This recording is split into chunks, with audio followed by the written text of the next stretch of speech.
Homework లేకపోతే ఎంత బాగుంటుందో అనుకుంటున్న అయాన్కు ఆ రాత్రి ఓ విచిత్రమైన కల వచ్చింది. రోజు హోంవర్క్ చేయాలంటే విసుగొస్తుంది మామయ్య. అసలు హోంవర్కే ఇవని స్కూల్ ఉంటే ఎంత బాగుంటుందో కదా. ఒరే పిచ్చివాడా, స్కూల్ అన్నాక హోంవర్కులు, ప్రాజెక్ట్ వర్కులు, ఆటపాటలు అన్నీ ఉంటాయి.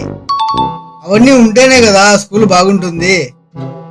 పిచ్చి ఆలోచనలు మానేసి పడుకో. సరే మామయ్య. మెల్లగా నిద్రలోకి జారుకున్న అయాన్కి ఒక విచిత్రమైన కల వస్తుంది. ఆ కలలో ఓ విభిన్నమైన ప్రపంచం. అయాన్కు అదంతా కొత్తగా వింతగా అనిపిస్తుంది. ఒక చిన్న రోబో అయాన్ వైపుకు వచ్చి,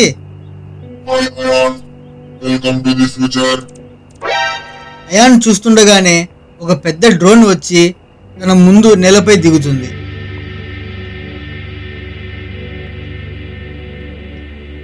గుడ్ మార్నింగ్ అయాన్, స్కూల్కి వెళ్దాం పదా.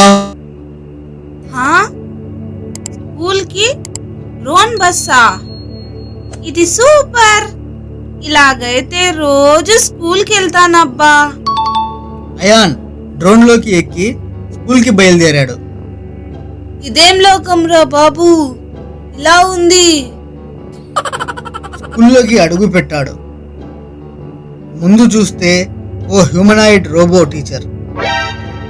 వెల్కమ్ స్టూడెంట్, ఇక్కడ హోంవర్క్ లేదు, ఇక్కడ హోంవర్క్ లేదు. ఏంటి, హోంవర్క్ లేదా? వావ్, ఇదేదో బాగుంది. అవును, ఇక్కడ నువ్వు చేతితో వ్రాసే పని లేదు. నువ్వు చెయ్యి ముందుకు పెట్టి ఆలోచిస్తే చాలు, బోర్డు మీద మొత్తం వచ్చేస్తుంది. నువ్వు ఊహించినదంతా బోర్డు మీద చూపిస్తుంది. ఇదంతా చూసిన అయాన్ ఆశ్చర్యపోతాడు. అయాన్ చాలా ఆనందంగా ఫీల్ అవుతాడు. కాసేపటి తర్వాత అయాన్ తన తోటి పిల్లలను గమనిస్తాడు. ప్రక్కన ఉన్న వాళ్ళను చూస్తే అందరూ రోబోలలాగా ప్రవర్తిస్తున్నారు. అందరూ నిశ్శబ్దంగా ఉన్నారు. వెంటనే అయాన్ మెదడులో కొన్ని ప్రశ్నలు మొదలవుతాయి. ఏరా, ఇక్కడెవరు ఆడుకోరా, మాట్లాడుకోరా? ఇక్కడ హోంవర్క్ లాగే ఆటలు కూడా అక్కర్లేదు. మేము బాగా చదువుకుంటాం, చదువుతూనే ఉంటాం.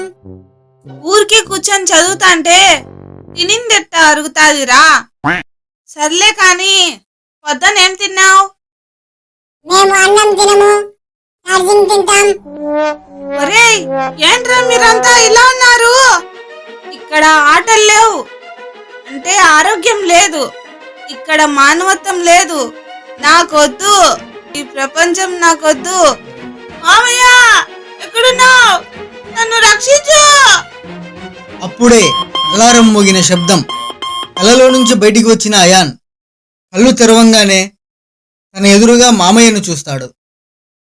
మామయ్య, నిజంగా ఆటలు లేని ప్రపంచం, హోంవర్క్ లేని స్కూల్ చాలా బోరింగ్ గా ఉంది మామయ్య.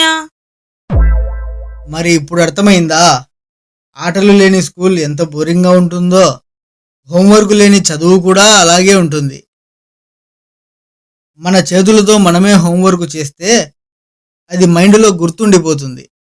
టీచర్లు ఏది చెప్పినా అది మన మంచి కోసమే.